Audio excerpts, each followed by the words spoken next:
¿De qué país nos estás viendo? Suscríbete al canal para no perder ninguna historia. Ahora, presta atención, porque lo que vas a escuchar no es una historia común de riqueza y fortuna. Es una historia donde el dinero no puede protegerte de lo imposible, donde la opulencia se enfrenta a lo sobrenatural. Es la historia de Adrián Monteverde, un millonario cuya vida perfecta parecía inquebrantable. Hasta esa noche, Helena, su esposa, había muerto 7 meses antes, en circunstancias que nunca se aclararon por completo. Un accidente, dijeron los médicos, rápido, indoloro, inevitable. Pero Adrián sabía que algo estaba fuera de lugar. Su presencia ya no llenaba la mansión Monteverde. Su ausencia se sentía en los rincones oscuros, en los pasillos silenciosos y, sobre todo, en los gemelos. No, en los Trigg. Meos, sí, 3 niños idénticos, de apenas 1 año, que eran la réplica exacta de su madre en intensidad y misterio. Esa noche, tras cerrar un trato multimillonario, Adrián subió a la habitación de los niños. La mansión estaba silenciosa, demasiado silenciosa. Solo el sonido de su reloj de pared rompía la quietud.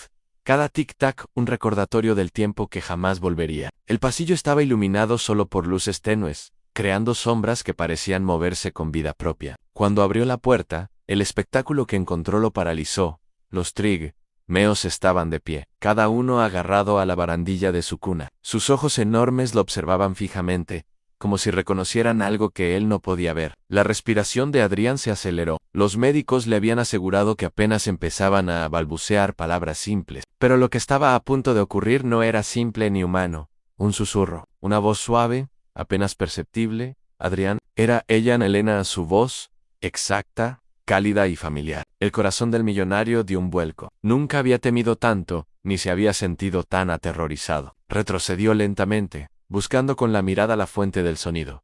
Pero no había nadie. Solo los 3 niños, observando un punto indefinido en la esquina más oscura de la habitación. Helena, murmuró sin darse cuenta. Entonces, los Trigg, Meows, pronunciaron una palabra. 3 voces, sincronizadas, idénticas, resonando en la habitación como si fueran un coro macabro. Al M. El aire se volvió frío, y Adrián sintió como un escalofrío le recorría toda la espalda. Esa palabra no era español, ni inglés, ni ningún idioma que conociera. Y aún así, los niños la dijeron con claridad perfecta. No era un balbuceo, no era casualidad, era conocimiento puro, inexplicable. El millonario dio un paso atrás, sus manos temblando, sus ojos buscaban algo, cualquier cosa que explicara lo imposible, pero no había nada. Solo la presencia que ahora podía sentir en una sombra, una energía, algo que llenaba la habitación y que no pertenecía al mundo físico. Helena estaba allí, no en cuerpo, pero sí en espíritu. Y no estaba sola. Su intención era clara en advertir, guiar, o algo más siniestro que Adrián aún no podía comprender. Los Trigg, Meos continuaron observando la sombra, impasibles, como si nada les sorprendiera. Uno de ellos habló de nuevo, está aquí. Y el segundo nos cuida. Y el tercero añadió un papá. 3 voces, 3 palabras que se entrelazaban en un murmullo perfecto, formando una frase que parecía resonar directamente en el alma de Adrián. Él se quedó inmóvil, comprendiendo que los niños habían sido tocados por algo que trascendía la muerte. La lógica y la riqueza, aquel momento marcó el inicio de la pesadilla. O del milagro, dependiendo de cómo se mirara. Porque lo que Adrián no sabía era que esos Trigg, Meows, empezarían a hablar 9 idiomas distintos, todos desconocidos para el mundo, todos conectados con secretos que Helena había guardado hasta su muerte. Secretos que podrían cambiar el destino de la familia Monteverde para siempre. Adrián intentó mover a los niños, pero ellos permanecieron en calma, tranquilos, con una mirada intensa y penetrante. No había miedo en ellos, solo certeza, como si supieran que aquel espíritu que había regresado no era enemigo, sino guardián.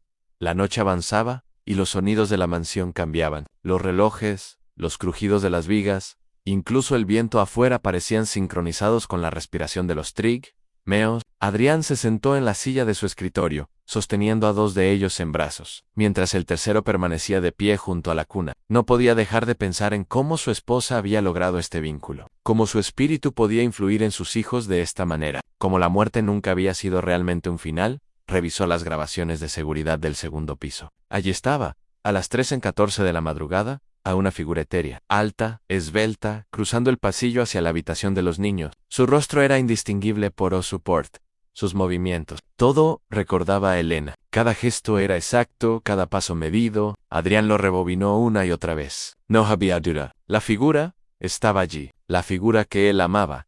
que había perdido, que ahora se manifestaba en el corazón de sus hijos. Los Trigmeos comenzaron a balbucear de nuevo. Esta vez, palabras que él tampoco entendió. Parecían fragmentos de lenguas antiguas, olvidadas por el tiempo. Una mezcla de sonidos que formaban patrones complejos, casi musicales. Adrián sintió un miedo profundo, mezclado con un asombro casi religioso. Sabía que el dinero no podía comprarle protección contra esto, que su fortuna, por vasta que fuera, era inútil frente a lo que estaba presenciando. Horas después, cuando el primer rayo de luz intentaba penetrar las cortinas pesadas de la habitación, Adrián entendió algo crucial en los Trigmeos eran más que sus hijos. Eran portadores de un legado que Elena había decidido dejar atrás, un mensaje que solo podrían interpretar si él estaba lo suficientemente atento. Si estaba dispuesto a enfrentar lo que nadie más podría comprender, Adrián bajó la mirada y vio a los 3 niños dormidos, cansados tras horas de palabras imposibles. Sintió un peso abrumador, el miedo a lo desconocido,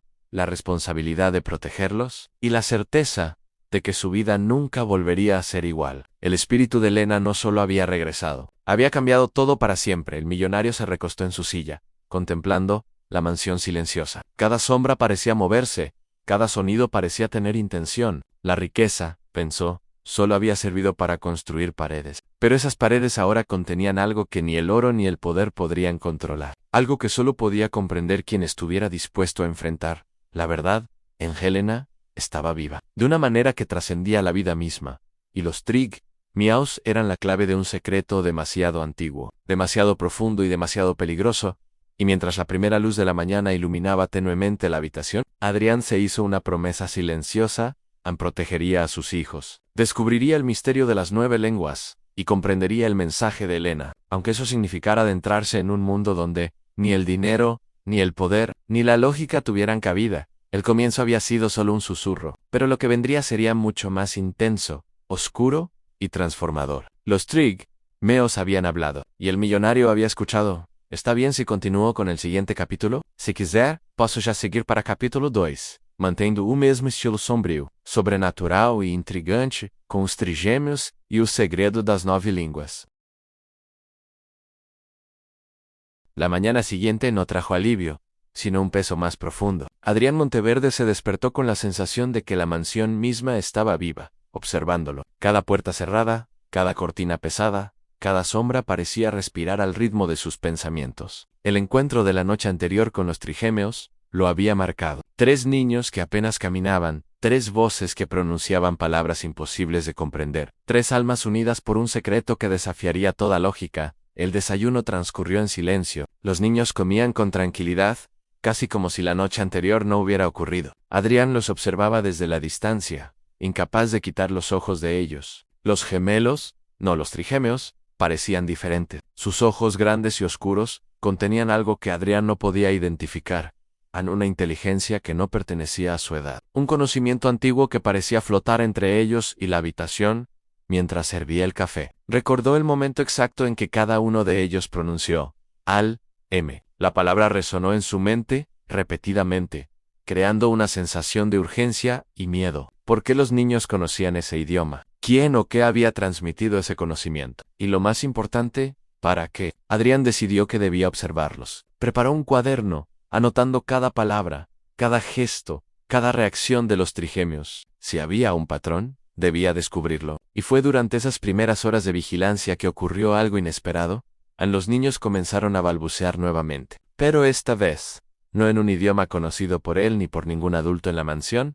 Era un idioma antiguo, cargado de una musicalidad extraña, con sílabas que parecían invocar ecos de tiempos remotos. Adrián sintió como un escalofrío le recorría la espalda. Cada sonido parecía contener información. Cada frase, aunque incomprensible, tenía ritmo y propósito. Los Trigmeos se miraban entre sí, asintiendo levemente, como si entendieran un mensaje que él aún no podía descifrar. Fue entonces cuando ocurrió el primer fenómeno físico. La temperatura de la habitación descendió abruptamente. Adrián pudo ver su propio aliento condensándose en el aire. Los objetos, ligeros y delicados, temblaron como si respondieran a la presencia invisible que acompañaba a los niños. No había duda. El espíritu de Elena estaba allí, pero esta vez no solo observaba, interactuaba. Los Trigmeos como si hubieran aprendido de alguna fuente invisible, comenzaron a emitir sonidos aún más complejos. Adrián se dio cuenta de que cada niño hablaba un idioma distinto, pero todos dirigidos a la misma intención. 3 lenguajes simultáneos. 3 líneas de comunicación que convergían en un solo propósito, a transmitir un mensaje que él debía comprender. La mente de Adrián se esforzaba por procesar, por encontrar lógica, por no sucumbir al pánico. Durante las siguientes horas, la situación se volvió cada vez más intensa. Los niños alternaban entre sonidos que recordaban lenguas muertas, dialectos antiguos y un lenguaje que parecía ser solo de espíritu a espíritu. Adrián sentía que cada palabra que pronunciaban los trigémeos era una llave, una pieza de un rompecabezas que debía armar si quería protegerlos en el momento. Uno de los niños, el del medio, extendió la mano hacia la ventana, sin que Adrián lo tocara. La luz del sol que entraba por el cristal comenzó a brillar con intensidad inusual, proyectando sombras que danzaban en las paredes. La presencia de Helena se volvió más tangible, un calor etéreo rodeó a los trigémeos, y por un instante, Adrián creyó ver su silueta reflejada en la luz, como si ella misma estuviera enseñando a los niños a hablar el lenguaje secreto. El millonario comprendió que no podía enfrentar esto solo. Su conocimiento, su dinero, su influencia, no servían para controlar lo que estaba ocurriendo. Necesitaba entender la naturaleza del don que sus hijos habían recibido, y debía hacerlo rápido. Las palabras de Helena, los murmullos de los niños, la temperatura que descendía y subía, todo era un indicio de que el tiempo no estaba de su lado. Adrián decidió registrar todo. Colocó cámaras discretas en la habitación y comenzó a grabar las sesiones de comunicación de los trigémeos. Cada gesto, cada balbuceo, cada mirada fue documentada con precisión obsesiva. Sabía que si algún día debía explicar lo que estaba sucediendo, necesitaría evidencia irrefutable. Pero también sentía, en lo más profundo de su ser, que ninguna cámara podría capturar la esencia de lo que estaba ocurriendo conforme avanzaba el día. Adrián notó un patrón: los trigémeos repetían ciertas secuencias que parecían corresponder a los nombres de lugares, fechas, personas. Todo estaba codificado. Era como si Helena hubiera dejado instrucciones específicas para ellos. Y no era solo un mensaje, era una advertencia. Un legado que solo podría interpretarse correctamente si él estaba atento a los detalles, a medida que la noche se acercaba nuevamente. Adrián comprendió algo crucial. Las 9 lenguas no eran un accidente. Cada idioma tenía un propósito, un significado que debía descifrar. La presencia de Helena, ahora más intensa, parecía dirigir a los niños como un maestro invisible, y Adrián, a pesar del miedo, sentía que debía colaborar. Cada palabra, cada susurro, cada gesto contenía una pista vital sobre la seguridad de sus hijos, y sobre la verdad que Helena había ocultado incluso en vida. La noche se volvió más oscura. Los trigémeos comenzaron a emitir sonidos simultáneamente. Cada uno hablaba un idioma distinto, pero la armonía era perfecta. Adrián intentó anotar todo, pero pronto se dio cuenta de que la magnitud del fenómeno superaba cualquier intento racional de comprenderlo. El espíritu de Helena parecía manipular el espacio y el tiempo, los sonidos, las sombras, la luz. Todo conspiraba para transmitir un mensaje que solo podía percibirse con la sensibilidad del corazón en un momento. Los trigémeos se detuvieron y miraron a Adrián fijamente. Sus ojos brillaban con una intensidad sobrenatural. Uno de ellos señaló la puerta, otro señaló la ventana, y el tercero lo miró directamente, como exigiendo que entendiera algo que él aún no captaba. Adrián sintió que el miedo se mezclaba con la obligación. Debía actuar, debía interpretar, debía proteger, y entonces, como si Helena misma lo guiara, los niños comenzaron a pronunciar la segunda palabra de lo que Adrián ya comprendía. Sería un total de 9 lenguas. La primera, M, había sido solo la introducción. Cada palabra siguiente sería un hilo más en la telaraña que definiría su destino y el de los trigémeos. Cada sonido traía consigo un fragmento de conocimiento, un recordatorio de que la muerte no es el final y que la riqueza, por más inmensa que sea, no puede comprar lo que verdaderamente importa en la vida: la conexión y la comprensión de los misterios que trascienden lo material. Adrián comprendió finalmente que aquella noche no era un incidente aislado. Era el inicio de una travesía oscura, peligrosa y fascinante. La mansión, los trigémeos, la presencia de Helena, todo formaba parte de un plan mayor, un plan que solo podría descubrir si estaba dispuesto a enfrentar lo desconocido, lo imposible, y a aceptar que su vida ya no le pertenecía solo a él. El primer capítulo de esta historia cerró con un silencio absoluto. Los trigémeos se recostaron en sus cunas, exhaustos pero serenos. Adrián permaneció de pie en el centro de la habitación, comprendiendo que lo que había comenzado con un susurro no terminaría hasta que las 9 lenguas se hubieran revelado por completo. Cada palabra sería un paso hacia la verdad. Cada sonido una llave que desbloquearía secretos que ni el dinero ni el poder podrían comprar. Y mientras el viento nocturno atravesaba los corredores de la mansión Monteverde, Adrián se preguntó, ¿cuánto tiempo podría soportar la mente humana semejante conocimiento? Y, más importante aún, ¿estaba preparado para descubrir lo que Helena había dejado oculto en los trigémeos? El primer susurro era apenas el comienzo. La tercera noche desde el primer susurro llegó cargada de un peso que se sentía incluso antes de que el sol se ocultara. Adrián Monteverde recorría los pasillos de la mansión como un guardián inquieto, como alguien que sabe que lo inevitable está por acercarse una vez más. Las luces parecían más débiles, las sombras más densas, y los retratos familiares colgados en la pared adquirían un brillo extraño en los ojos, como si observaran cada uno de sus pasos. La casa ya no era solo su hogar, era un puente entre el mundo de los vivos y el de los muertos. Durante el día, los trigémeos habían permanecido tranquilos, pero cada uno de ellos había pronunciado palabras que Adrián intentó identificar sin éxito. Algunas sonaban como dialectos del Medio Oriente, otras como lenguas africanas, otras como murmullos de raíces desconocidas que parecían vibrar con una energía interna. Adrián no podía ignorar lo evidente. Los trigémeos no estaban aprendiendo esos idiomas. Ellos los recordaban, los pronunciaban con una precisión que ningún niño de su edad debería tener. Era como si cada lengua fuera un eco de épocas antiguas, como si en su interior se despertara algo que había estado dormido desde mucho antes de que ellos nacieran. Cuando el reloj marcó las 11 de la noche, Adrián supo que no debía retrasarlo más. Entró en la habitación de los trigémeos con una mezcla de temor y resignación. La cuna Triple, diseñada a medida, ocupaba la mayor parte del espacio. Los juguetes estaban perfectamente ordenados, pero aquel orden no traía paz. Al contrario, daba la sensación de que algo invisible había pasado por allí y se había detenido a observarlo. Todos los trigémeos estaban despiertos. Los tres sentados, admirándolo, con una expresión tan seria que no correspondía a sus edades. La piel de Adrián se erizó al instante. Los ojos de los niños brillaban, un brillo tenue pero profundo, como si en su interior encendieran luces antiguas, luces de mundos que él jamás había visitado. Papá, murmuró uno de ellos con voz pausada. Sin pensarlo, Adrián dio un paso hacia atrás, no porque le temiera a sus hijos, sino porque esa voz no era la de un niño, era más profunda, más segura, más adulta, una voz moldeada por alguien más, una voz que no les pertenecía completamente. Los otros dos trigémeos hablaron al mismo tiempo, pero en idiomas distintos. El segundo dijo, y el tercero Ampax, 3 palabras distintas, 3 significados idénticos, Ampaz. Pero no había nada pacífico en la atmósfera de la habitación. Nada en el aire se volvió denso. Inhalarlo se sentía como tragar agua fría. Adrián tembló, pero avanzó unos pasos más. Sabía que si huía, si demostraba miedo, algo peor podría suceder. Los trigémeos cambiaron de postura y se apoyaron en la baranda de la cuna, levantándose lentamente, en una sincronía perfecta. 3 cuerpos, 3 movimientos. Una sola intención. Es cuando ocurrieron las luces. Parpadearon en el reloj, se detuvo la temperatura. Descendió tan rápido que el aliento de Adrián se volvió visible de inmediato.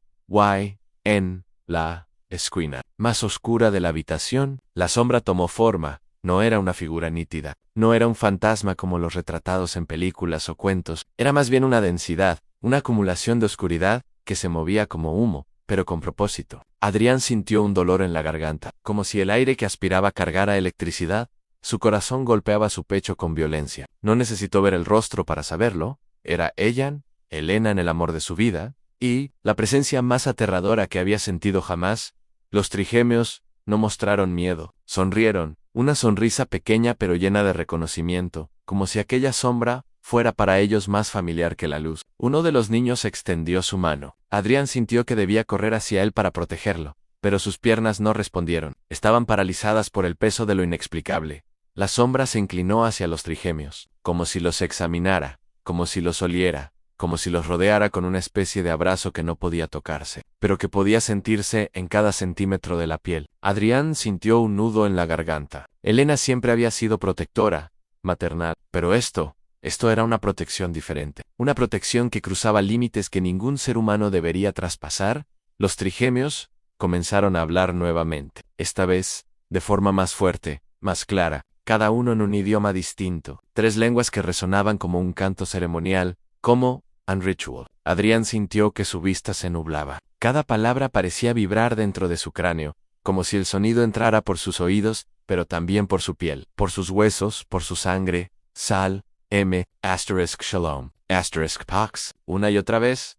Luego cambiaron. El primero comenzó a hablar en lo que parecía ser un dialecto africano. El segundo pronunció un idioma del que Adrián apenas había leído en libros antiguos, y el tercero emitía sonidos que no se parecían a ninguna lengua humana. No era solo que hablaban 9 idiomas, era que los cambiaban como si navegaran entre realidades distintas. En ese momento, la sombra Elena comenzó a avanzar hacia Adrián. Él retrocedió hasta chocar contra la pared. Sentía su pecho apretado, su respiración entrecortada. Una parte de él quería huir, otra parte quería llorar, y una pequeña parte, la más ocultada, quería abrazarla, suplicar que regresara, que volviera a ser la mujer cálida que una vez le prometió amor eterno.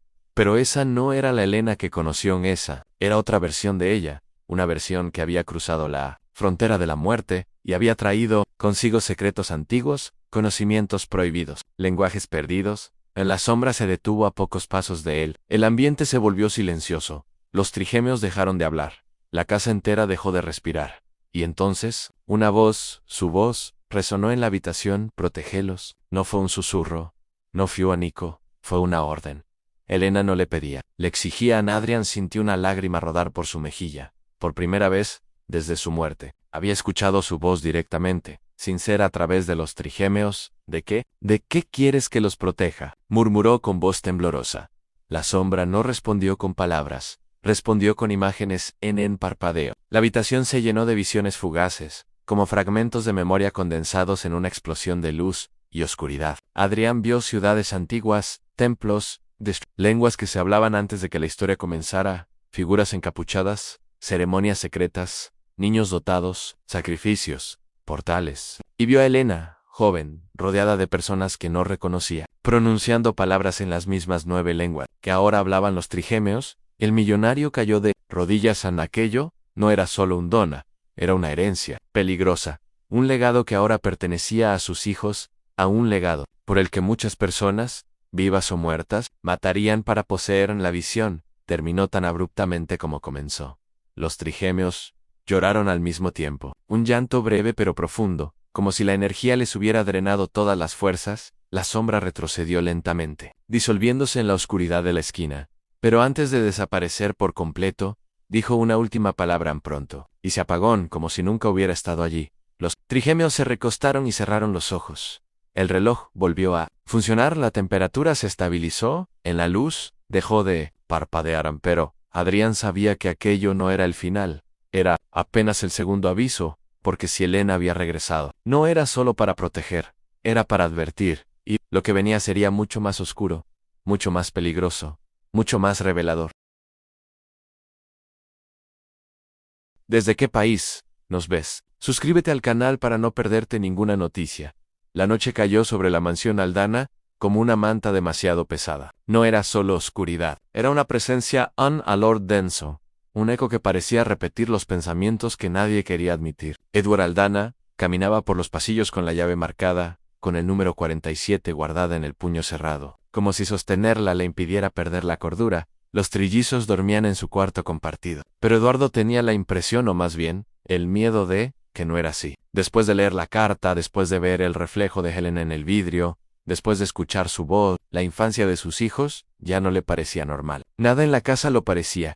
Rezó para que esa noche fuese tranquila. No lo sería. A las 2 de la madrugada, el sonido que siempre lo había aterrado volvió a escucharse, a un paso suave, arrastrado, como si un cuerpo liviano caminara descalzo sobre el piso de madera. Un paso que no pertenecía a ningún adulto, pero que tampoco sonaba humano. Eduardo se levantó de la cama con un sobresalto. No otra vez, murmuró. Tomando la lámpara de noche, el pasillo estaba totalmente oscuro, incluso más que de costumbre, como si la casa hubiese apagado su propia luz. El aire era helado, y cada respiración se convertía en una nube blanca en la oscuridad. Dio 3 pasos. El piso crujó. El aire vibró. Y, allí estaban al final del pasillo una figura femenina, alta, inmóvil, de espaldas, el cabello largo, negro, desprendiendo un leve brillo azulado bajo la penumbra, un aura que no pertenecía a los vivos, una presencia tan silenciosa que dolía.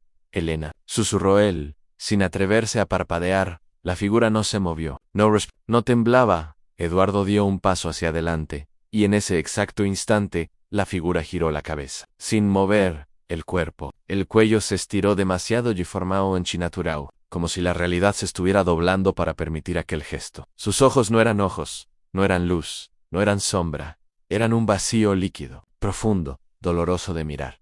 Eduardo retrocedió instintivamente. La figura levantó un brazo y lo señaló. Ese dedo, rígido, helado, parecía saber exactamente lo que Eduardo ocultaba en su mano en la llave. Un grito infantil rompió la tensión como un vidrio hecho añicos. Papá. Eduardo corrió hacia el cuarto de los trillizos. Abrió la puerta de golpe. La lámpara en su mano temblaba. Los 3 niños estaban despiertos, sentados en sus camas, respirando con dificultad. Sus ojos estaban dilatados, casi blancos, fijos en la esquina más oscura del cuarto. Papá, susurró Alma, la única niña entre ellos. Ella no quiere entrar aquí, pero tampoco quiere irse. Samuel empezó a sollozar. Luca apretó la manta entre las manos, como si un frío invisible lo atravesara. ¿Quién está aquí?, preguntó Eduardo, aunque temía la respuesta. Samuel señaló la esquina. Mamá, murmuró, en un idioma que no era castellano ni ninguna lengua humana conocida. Eduardo sintió un nudo en la garganta. Oigan, trató de decir, controlando su voz.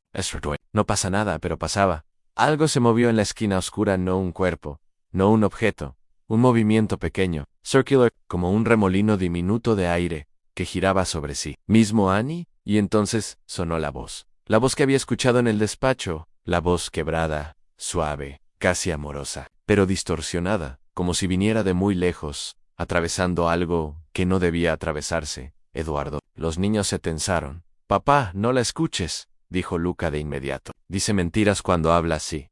Eduardo se estremeció.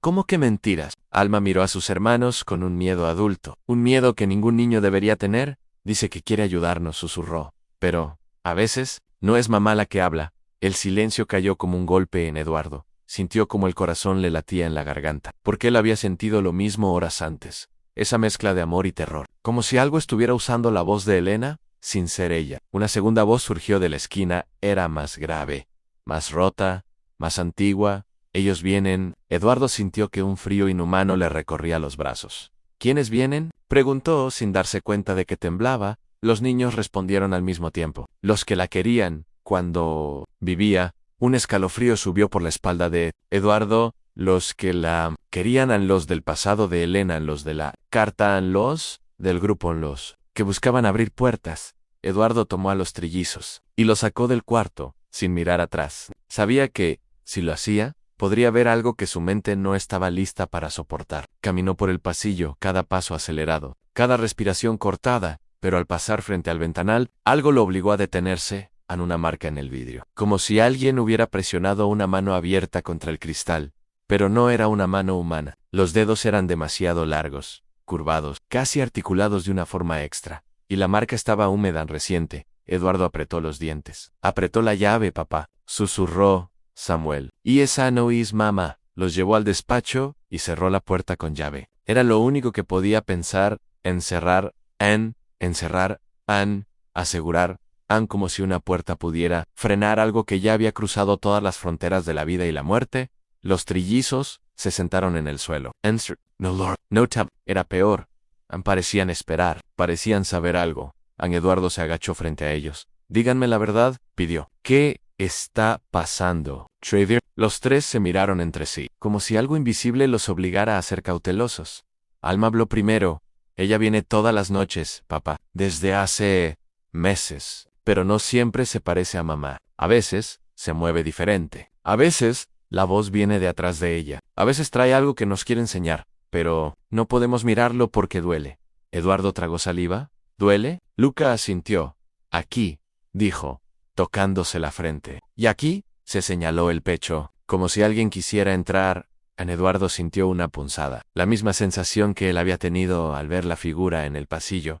Samuel habló entonces, con voz pequeña. Papá, mamá no murió toda. El estómago de Eduardo se contrajo. ¿Cómo que no murió toda? El niño lo miró con unos ojos que parecían demasiado viejos para su edad. Una parte de ella está atrapada, papá. Why otra part? Está con nosotros. La parte que está atrapada quiere volver. Y la parte que está aquí nos está protegiendo.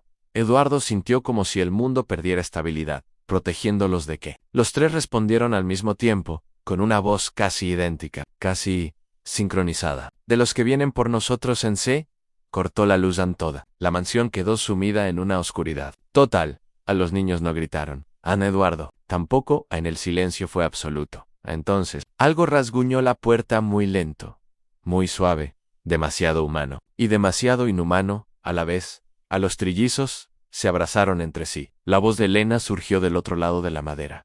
No salgan, Am, pero esa voz era distinta, más clara, más real. Eduardo sintió que algo dentro de él se quebraban lentamente. La sombra que se movía bajo la puerta desapareció.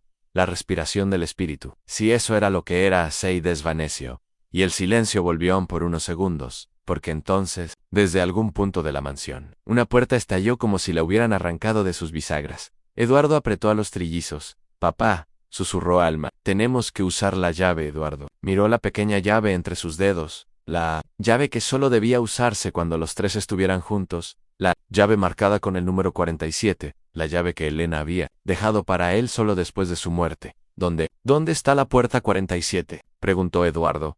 Los tres señalaron al mismo tiempo, en el sótano. Eduardo sintió un vacío caerle encima en el sótano, el único lugar de la mansión que siempre había habitado, el único lugar donde Elena nunca dejaba entrar a los niños, el único lugar que no se había renovado desde que la casa era de su bisabuelo. La casa volvió a crujir en un golpe, retumbó en la distancia. Una presencia se deslizó por los pasillos, y la voz de Elena volvió a escucharse. Pero esta vez era un grito desgarrado, como si la estuvieran arrancando de sí misma. ¡Corran! Eduardo tomó a los trillizos de las manos y corrieron hacia el sótano.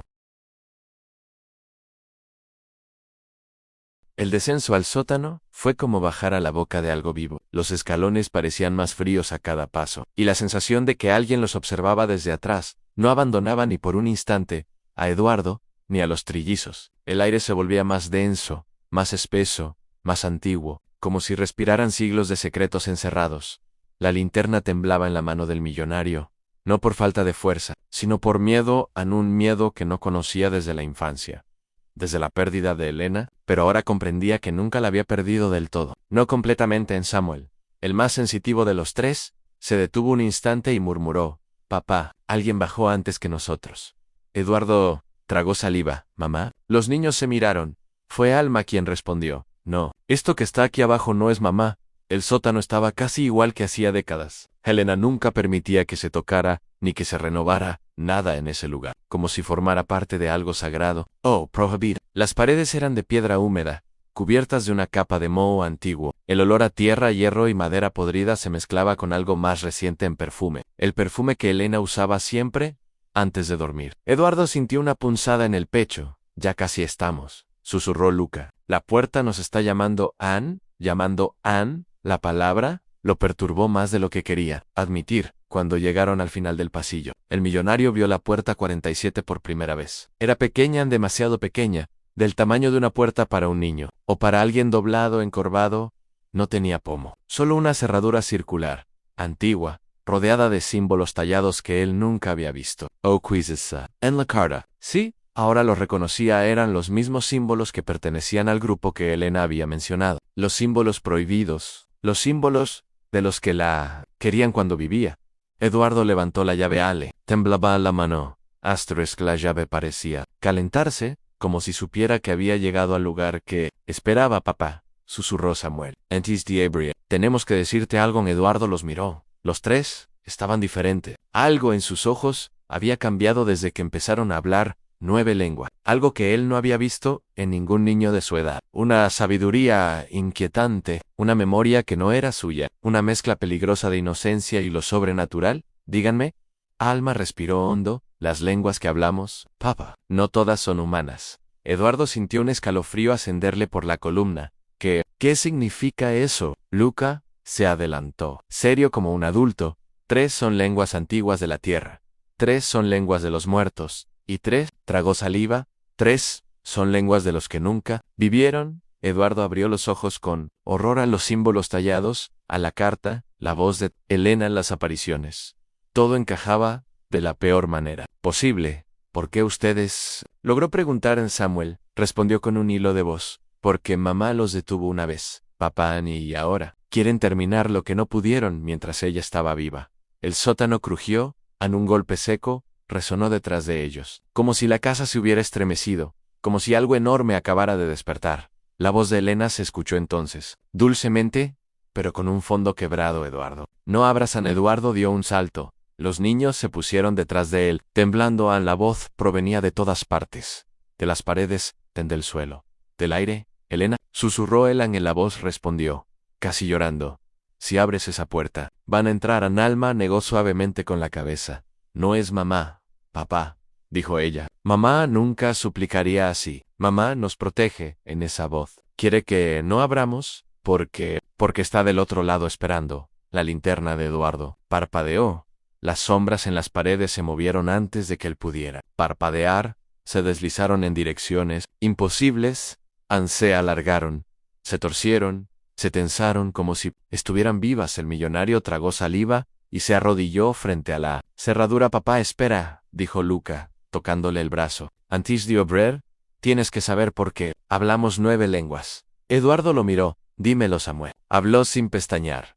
Porque hay 9 entidades, 3 buscan entrar, 3 buscan salir, y 3 buscan destruirlo todo. El sótano entero. Pareció exhalar un aliento frío. Eduardo cerró los ojos un instante. Recordó a Elena embarazada. Recordó cómo ella lloraba en silencio algunas noches. Recordó cómo hablaba sola en la cocina, como si alguien invisible la escuchara. Recordó los silencios en las puertas cerradas, las velas, los símbolos que alguna vez pensó que eran solo manchas en las paredes. Elena había estado luchando contra algo que ahora quería continuar la lucha a través de los trillizos. Eduardo insertó la llave.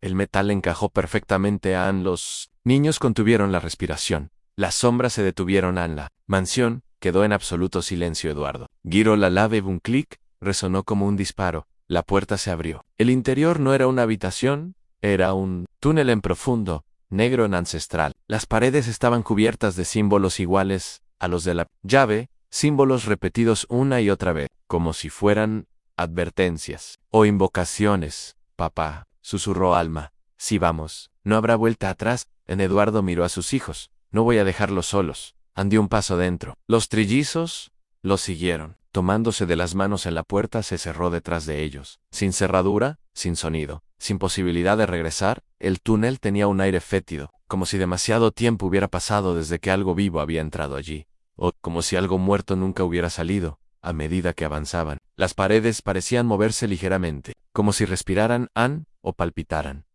Samuel murmuró algo en uno de los idiomas. Eduardo se giró rápidamente. ¿Qué dijiste? El niño respondió. No fui yo, papá. Ellos están hablando. Eduardo se quedó helado. ¿Ellos? Lucas señaló las paredes. Los que mamá encerró en el millonario. Tragó saliva. Nunca había deseado tanto volver atrás. Pero sabía que no podía. La llave había abierto el camino. Y ahora, necesitaban terminar lo que Elena empezó. El túnel desembocó en una sala circular. Un altar. Esa era la única manera de describirlo. En una mesa de piedra en el centro, en un círculo de símbolos a su alrededor, y sobre la mesa, un objeto envuelto en un velo oscuro. Alma lo reconoció antes que nadie. Ese es el regalo que ella quería darnos. Susurró. ¿Qué regalo? Preguntó Eduardo. La niña respondió sin apartar los ojos del objeto. El que no pudimos ver porque dolía demasiado en el aire, vibró, como si algo invisible se moviera alrededor de ellos.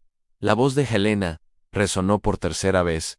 Poro, esta vez, ya no parecía humana. No lo toquen. Los trillizos se cubrieron los oídos. La voz era tan fuerte que hizo temblar el suelo.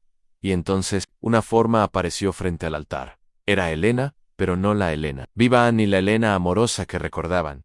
Era una figura distorsionada, hecha de sombras y luz al mismo tiempo, como si su alma estuviera siendo estirada, rota, dividida. Váyanse, susurró, con un dolor que desgarraba. No quería esto para ustedes. Eduardo sintió las lágrimas caerle. Elena. ¿Qué es esto? ¿Qué hiciste? Ella lo miró con unos ojos que ya no parecían humanos. Intenté salvarlos, respondió. Pero ellos quieren a los niños, no a mí. Son yo, y no soy yo. Parte de mí está atrapada.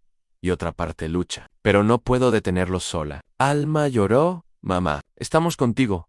La nena gritó, como si algo la desgarrara desde adentro. No, ustedes no deben estar aquí. No son solo niños. Ellos hablan a través de ustedes. El suelo tembló. Las sombras del túnel se levantaron como serpientes gigantes. El velo del objeto se levantó solo, y Eduardo vio lo que había debajo, y supo, en un solo instante, por qué Elena había muerto, y por qué los trillizos hablaban 9 lenguas. La madrugada en la mansión Silva había adquirido un peso extraño, casi sólido, como si la oscuridad cargara un secreto que estaba a punto de derramarse sin aviso. Desde que Leonardo encontró que los trígemes no solo hablaban 9 lenguas, sino que parecían canalizar mensajes de algo más profundo, más antiguo y más inteligente que el espíritu de su esposa, él dejó de temer la locura, y empezó a temer la verdad. La noche anterior, los niños habían pronunciado una frase que no salía de su mente.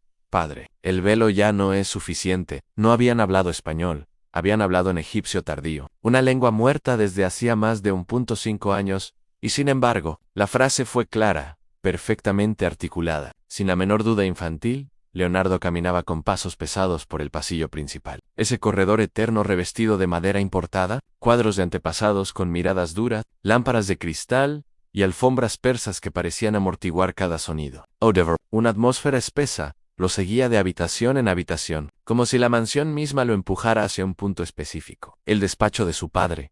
Leonardo nunca entraba ahí, ni siquiera después de la muerte del viejo Horacio Silva, el verdadero arquitecto del imperio familiar. Pero aquella noche, una sensación lo arrastraba, como un imán, una mezcla de presentimiento, miedo y un pensamiento que no le pertenecía.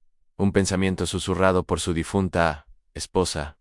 Abre la caja, por favor. Es hora. La voz era tan clara que Leonardo se detuvo en seco. No era imaginación, no era un recuerdo, era ella, por primera vez. El espíritu de Sofía no parecía distante, ni confuso, ni atrapado en un ciclo. Sonaba lucida, determinada, urgente. Él empujó la puerta del despacho, que rechinó como si hubiera sido despertada de un sueño de décadas. El olor a cuero, polvo antiguo y madera vieja, le golpeó el rostro de inmediato. En la pared central, el retrato de su padre parecía mirarlo de manera acusadora, como si supiera lo que Leonardo estaba a punto de descubrir, como si quisiera impedirlo. La caja que no debía haber existido. El despacho estaba intacto, la silla de cuero, la mesa de caoba, los libros alineados con precisión quirúrgica, la pequeña nevera oculta detrás del panel, la lámpara de latón. Todo parecía congelado en el tiempo, excepto por una cosa en el panel. Detrás del cuadro de Horacio, estaba entreabierto. Leonardo sintió un escalofrío. Recorrerle la columna, el panel jamás había sido visible. Su padre se aseguraba de ocultar todos sus compartimentos secretos, con obsesión enfermiza. ¿Quién abrió esto? Susurraban los trígemes, o el espíritu de Sofía, o algo más, ignorando el temblor en sus manos. Leonardo movió el cuadro y abrió el panel por completo. Allí estaba una caja de madera oscura, pulida, con un símbolo extraño incrustado en oro en 3 círculos entrelazados, formando un triángulo perfecto, el emblema familiar. Pero diferente en este emblema, tenía una inscripción que él jamás había visto. A no es herencia, es maldición. Leonardo retrocedió un paso, el aire se volvió más pesado, como si el despacho hubiera retenido la respiración. La voz de Sofía volvió a sonar, esta vez detrás de él, demasiado cerca. Ábrela. Leonardo giró de golpe, pero no vio nada. Solo un rastro de perfume en jazmín, el mismo que ella usaba. El corazón le golpeaba el pecho como si quisiera escapar. Tomó la caja. Era más pesada de lo que parecía. La colocó sobre la mesa, la tocó, como si pudiera morderlo, y finalmente levantó la tapa, y entonces lo vio. El libro maldito. No era un libro moderno, parecía un manuscrito antiguo, encuadernado en cuero, desgastado, con bordes metálicos y páginas amarillentas por el tiempo, o por algo peor. En la portada, llevaba un título escrito a mano, en tinta oscura: en el velo y los herederos. Leonardo tragó en seco. Ese nombre despertó un eco en su mente. Lo había oído antes, de boca de los trígemes. En la noche en que hablaron 9 lenguas a la vez, abrió el libro con cuidado. Las primeras páginas eran genealogías, nombres, fechas, vidas y muertes.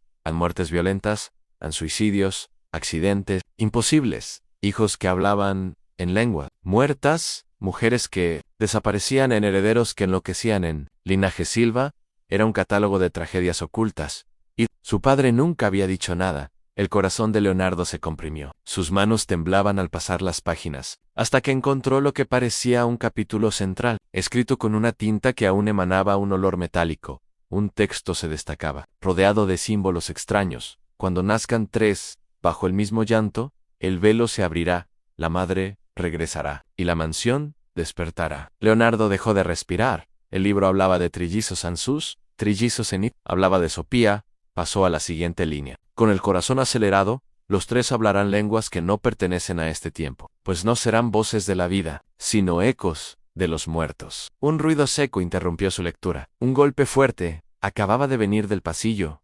Leonardo levantó la vista, sobresaltado.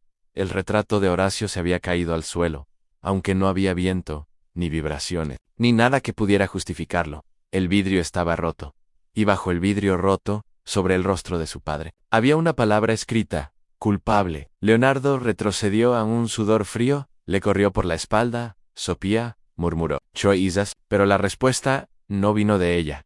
Vino desde el fondo del pasillo, desde la habitación de los trillizos, tres voces infantiles pronunciando, al unísono, en un idioma que no era de este mundo, un idioma que quemaba los oídos. El despertar de los trillizos. Leonardo corrió por el pasillo, respirando con dificultad, sintiendo que cada lámpara vibraba con una energía sobrenatural. La mansión parecía un animal respirando bajo tensión, como si sus paredes palpitaran. Cuando llegó a la habitación de los trillizos, la puerta estaba abierta de par en par, en la luz parpadeaba. Los tres niños estaban de pie sobre sus camas, perfectamente sincronizados, mirando hacia la misma esquina oscura del cuarto. Niños, gritó Leonardo, ¿qué están haciendo? Pero ellos no lo escucharon. Los ojos de los tres estaban completamente negros. No había iris, no había pupila, no había humanidad. Tan solo vacío ni. Hablaban las 9 lenguas al mismo tiempo. Una amalgama incoherente que no pertenecía a ningún ser vivo. Pero entre esos sonidos, una frase emergió clara. En español los tres dijeron: Padre, ya vimos lo que no querías ver. Leonardo sintió que sus rodillas flaqueaban, que ellos se giraron lentamente hacia él. En los tres al mismo tiempo, sonrieron. Una sonrisa que no era infantil. Vimos la verdad de nuestra madre. El aire cambió en un viento helado, atravesó la habitación. La sombra en la esquina comenzó a tomar forma, la silueta de una mujer. Cabello largo en ropa blanca, cabeza inclinada a Sopía. Pero algo estaba mal, muy mal. La revelación que cambió todo el espíritu de Sopía. Levantó la cabeza. En sus ojos no reflejaban amor, ni tristeza, ni paz. Reflejaban sufrimiento, rabia, advertencia. Los trígemes hablaron otra vez. Mamá no murió. A mamá la mataron. Leonardo sintió un golpe en el pecho. Eso es imposible. Tu madre tuvo un accidente. Los niños negaron con la cabeza, como un solo ser. No, papá, no fue un accidente. Tú lo sabes. Leonardo quedó paralizado. La sombra de Sopía se acercó lentamente, deslizándose sobre el suelo como humo denso. Y entonces, habló por primera vez desde su muerte. Sopía habló con su propia voz. Una voz rota, trémula, llena de dolor. Leonardo, abre la última página del libro. Él tembló. No quiero. Ábrela. Sopía, por favor, ábrela. El grito sacudió la habitación entera. Las lámparas estallaron, los muebles vibraron, los niños cerraron los ojos y comenzaron a murmurar una plegaria en sánscrito antiguo. Leonardo salió corriendo al despacho. Tomó el libro con manos temblorosas y lo abrió. En la última página una nota estaba pegada allí, escrita con la letra de Horacio Silva Nao. La nota decía: yo maté a Sopía y lo hice para protegerla. Fortuna. Leonardo dejó caer el libro. Un rugido oscuro retumbó en la mansión. La sombra de Sopía apareció frente a él. Su rostro era una mezcla de dolor y furia contenida durante años. Ahora entiendes por qué volví. Leonardo cayó de rodillas, destrozado. Sopía, yo no sabía, yo nunca. Ella se inclinó hacia él, su rostro a centímetros del suyo. Tu padre abrió el velo. Yo vengo a cerrarlo. Y los trillizos, ellos son la llave. El viento helado recorrió el pasillo. Las lámparas se apagaron una por una, y la voz de los trillizos, desde el fondo, completó la sentencia: papá, esto recién comienza. La mansión estaba viva, no en un sentido metafórico, no en un sentido espiritual. Viva respiraba. Crujía como si cada viga tuviera un pulso propio. El aire vibraba, cargado de una energía antigua, desatada, casi hambrienta. Leonardo sintió el peso de esa presencia en los huesos. Había visto la nota de su padre, había oído la voz de Sofía, había presenciado a sus propios hijos transformarse en algo que no pertenecía a la lógica humana. Pero nada de eso se comparaba con lo que estaba a punto de enfrentar porque el velo estaba abierto aún, y lo que se escondía detrás de él ya no quería ser ignorado. La última frase de los trígemes todavía resonaba en su mente. Papá, esto recién comienza. Leonardo bajó los escalones del despacho con el libro apretado contra el pecho. Sus manos sudaban, sus piernas temblaban. Cada fibra de su cuerpo le gritaba que huyera, pero algo más fuerte lo empujaba hacia adelante. La necesidad de saber, de entender, de descubrir por qué su fortuna, su familia y su propio linaje estaban ligados a un secreto tan oscuro que había costado la vida de Sofía en el Pasilo. Los retratos de sus antepasados parecían mirarlo, odiarlo, advertirlo, sus ojos parecían moverse, su expresión parecía cambiar. Era como si las paredes mismas de la casa hubieran despertado. Para presenciar lo que vendría, Leonardo avanzó, respirando con dificultad y con una pregunta clavada en el pecho. ¿Qué más había ocultado Horacio Silva? La carta que nunca debió leer. En la mesa del despacho, junto al manuscrito, había un sobre antiguo, amarillento por el tiempo, sellado con cera roja, un sello idéntico al símbolo de los 3 círculos. Entrelazados. San Leonardo lo tomó sobre estaba dirigido a quien porte la sangre y el peso del nombre Silva. Tragó saliva y lo abrió con manos torpes. Dentro había una carta escrita, con la misma caligrafía firme de su padre. La carta decía: si estás leyendo esto, significa que el velo ha comenzado a resquebrajarse. No puedo detenerlo. No pude, a ningún Silva pudo. Pero tú debes saber la verdad, que yo no tuve valor de contar. Leonardo respiró hondo y siguió leyendo. El poder de nuestra fortuna no es casualidad.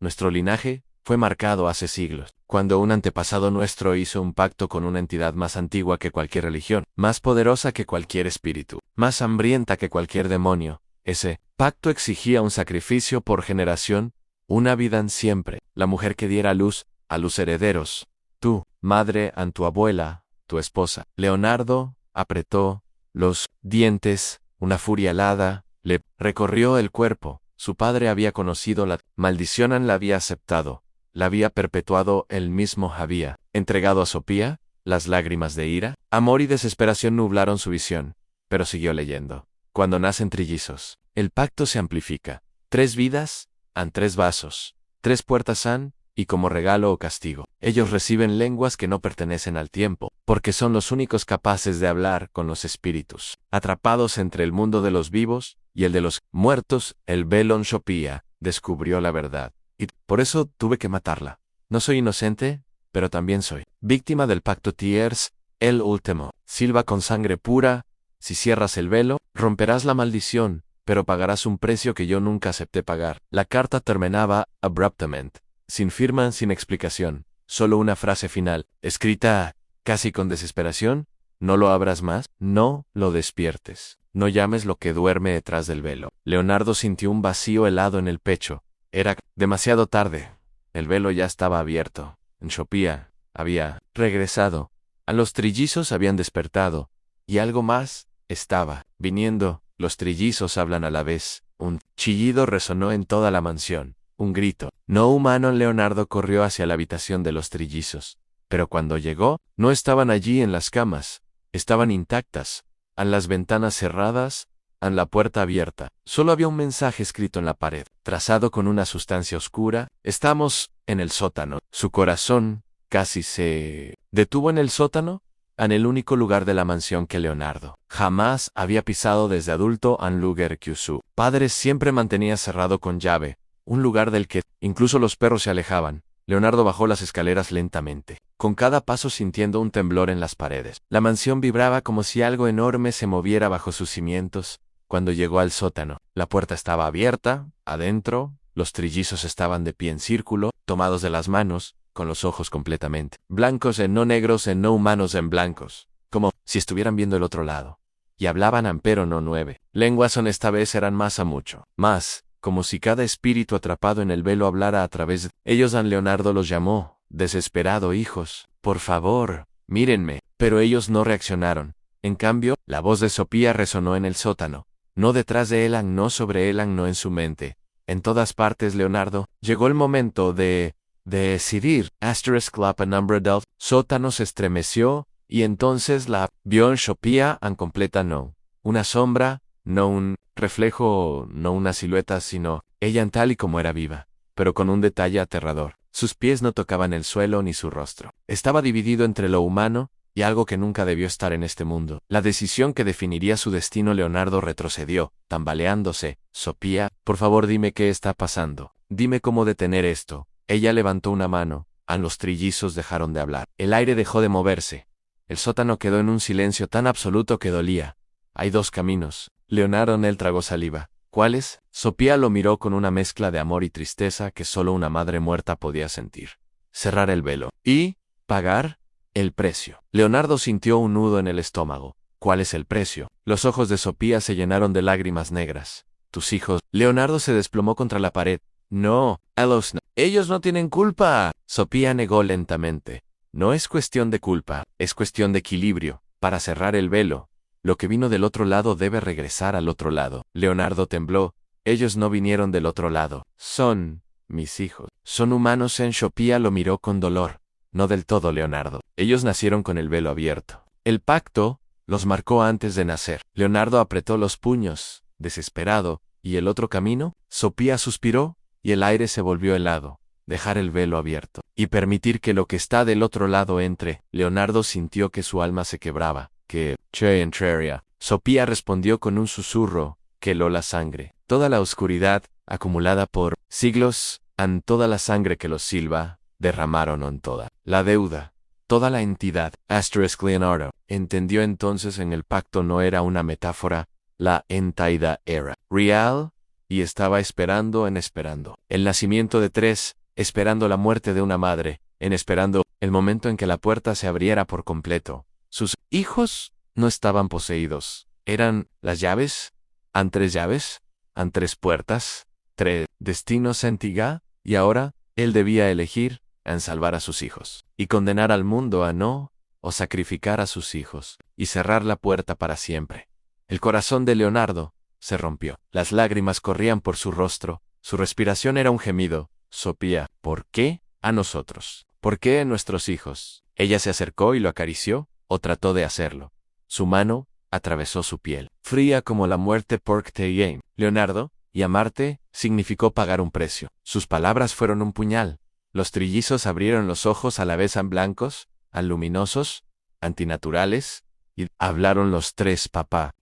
La mansión se estremeció. El velo rugió como una tormenta. Las sombras se retorcieron en las paredes, y la entidad se empezó a manifestar. El capítulo terminaba en un destino suspendido. El siguiente paso decidiría el fin, y el hombre que lo tenía que decidir estaba quebrado. La noche en la mansión de los Arenchivia tenía un silencio que no era natural. Era un silencio espeso, lleno de respiraciones que no pertenecían a nadie vivo. Los pasillos parecían contener ecos de pasos que jamás ocurrieron. Cada sombra tenía un contorno demasiado definido, como si fuesen personas paradas en los rincones, esperando. Elena había regresado. Los trigemios, Lucía, Mateo y Adrián, dormían profundamente después de la tormenta emocional del ritual. Sus cuerpos pequeños se veían tranquilos, pero sus mentes estaban lejos de ese cuarto. Estaban conectados con algo, o con alguien. Rubén quería creer que todo había terminado, que el regreso de Elena había sido un fenómeno pasajero, un eco. Pero mientras observaba a los niños dormir, entendió que aquello era apenas el comienzo, porque cuando Elena se marchó en aquel último destello blanco, no se llevó consigo el vínculo. Lo dejó en los trigemios, y algo más había venido junto. A las 3 de la madrugada, la hora en la que el velo es más delgado. Como Elena solía decir, un susurro despertó a Rubén. Rubén, la voz era tan tenue como un pensamiento, pero tan clara como si alguien estuviera junto a su oído. Se incorporó, temblando. Rubén, despierta. ¿Era la voz de Elena? ¿Elena? Susurró, sintiéndose al borde de la locura. ¿Dónde estás? No hubo respuesta, pero la puerta del cuarto de los niños se abrió sola. No con violencia, no con chirrido. Suave, casi con cariño. Exactamente como Elena solía abrirla, cuando iba a ver a los bebés mientras dormían. Rubén se levantó sin pensarlo. Un instinto humano habría sido huir, encender todas las luces, llamar a un exorcista. Pero el amor es un tipo de posesión más fuerte que cualquier espíritu, y él todavía la amaba más de lo que temía la muerte. Entró al cuarto Anne, y lo que vio, lo dejó sin aliento. Los 3 niños estaban levitando no a gran altura, apenas unos 15 centímetros sobre el colchón, pero era suficiente para helar la sangre de cualquier ser viviente. Sus cuerpos estaban rectos, sus brazos extendidos, y sus pequeños labios se movían sin emitir sonido. Pero Rubén entendió inmediatamente. Estaban hablando, rezando, invocando en 9 idiomas, los mismos 9 que habían comenzado a hablar desde el día en que Elena regresó. Un remolino de aire frío empezó a formarse en la habitación, haciendo vibrar la cuna vacía que aún conservaba como recuerdo. La lámpara del techo giró lentamente, emitiendo destellos. Rubén retrocedió un paso. El miedo se mezcló con algo peor, a la certeza de que aquello estaba destinado a ocurrir. De pronto, Lucía abrió los ojos y no eran sus ojos, eran los ojos de Elena. Ambarinos, ardientes, idénticos. Rubén dijo con una voz doble, la de una niña y la de una mujer adulta superpuesta. ¿No tengas miedo? Rubén cayó de rodillas. Lágrimas, terror y amor formando un nudo imposible. Elena. ¿Qué significa esto? ¿Qué les está pasando a los niños? Los 3 trigémeos descendieron lentamente hasta el colchón, como si una mano invisible los guiara. Luego se incorporaron al mismo tiempo. 3 rostros idénticos. 3 respiraciones sincronizadas. 3 presencias que no eran solo humanas. Lucía habló primero. Somos nosotros, An Mateo continuó. Y, ¿también ella, An Adrián? Completó. Pero no solo ella. Rubén sintió un escalofrío recorrerle la columna. ¿Qué quieren decir? Entonces escucharon pasos detrás de él, pasos descalzos, asterisk, pasos que él conocía demasiado bien. An Rubén giró, y ahí estaba Anne Elena, no en una aparición luminosa, no en un espectro difuso, no, esta vez se veía casi corpórea. Su piel tenía una textura más definida, sus manos parecían más sólidas, su cabello flotaba apenas, como sumergido en agua, pero lo más perturbador era su expresión, una mezcla de amor profundo y una tristeza tan grande que parecía abrir un abismo en su rostro. Rubén, dijo ella, no puedo quedarme, no de la forma en que quieres. No pertenezco ya a este mundo, pero algo más oscuro me persigue desde el otro lado, algo que quiere a los niños. Rubén se congeló. ¿Qué cosa? Elena bajó la mirada. ¿Quién me impidió descansar? Susurró. ¿Quién me hizo regresar? ¿Quién los eligió desde antes de nacer? Rubén sintió un mareo. Todo se volvió neblina. Los eligió. ¿Para qué, Elena? Son solo niños. Los trigémeos miraron al mismo punto en la pared. Sus ojos cambiaron de color, un brillo metálico, como mercurio hirviendo, y al unísono hablaron en un idioma completamente desconocido. Una lengua que sonaba antigua, fracturada, llena de ecos. La sombra en la esquina del cuarto se movió. No era la sombra de un mueble, ni de una cortina. Era una figura alta, delgada, de proporciones imposibles, como si fuese un ser humano estirado a más de 2 metros, sin rostro, sin forma definida, solo oscuridad condensada. Rubén sintió una presión en el pecho, como si el aire se hubiera vuelto líquido. Elena se interpuso entre la sombra y los niños, extendiendo los brazos. No puedes llevártelos, dijo con una firmeza sobrenatural. Anne, no mientras yo exista, no mientras mi vínculo permanezca. La sombra se estremeció, el aire se volvió más frío, y entonces habló Anne, no con una voz, con Miles, EL, o STR, ESN, o SPRT, ENSE. Rubén se cubrió los oídos, pero la voz seguía sonando dentro de su cabeza, raspando sus pensamientos como garras. Elena gritó, Rubén, escucha, yo los mantengo unidos, pero no podré hacerlo para siempre. Debes llevarlos al lugar donde nacieron, a la antigua casa de mis abuelos. Allí comenzó todo. Allí puedes protegerlos. Pero debes ir antes de la próxima luna nueva. Rubén intentó hablar, pero la sombra lo arrojó contra la pared sin tocarlo. El golpe le arrancó el aire, dejándolo sin aliento. La visión se le nubló, pero podía ver a Elena luchando, su figura debilitándose, desvaneciéndose como humo. Mamá, gritaron los trigémeos al mismo tiempo. Con voces humanas por primera vez en horas, la sombra se desplegó como un manto enorme que intentaba envolverlos. Rubén, sangrando por la frente, logró ponerse de pie. No sabía cómo, pero el instinto de padre es más fuerte que cualquier demonio. Corrió hacia los niños justo cuando la sombra estaba por alcanzarlos, pero Elena dio un último grito, uno que sacudió toda la habitación. ¡Corre! Su cuerpo espectral explotó en una luz intensa. Una onda expansiva atravesó el cuarto, empujando a la sombra hacia atrás. Rubén aprovechó para tomar a los niños en brazos, como pudo, 3 a la vez menos, y salió corriendo del dormitorio.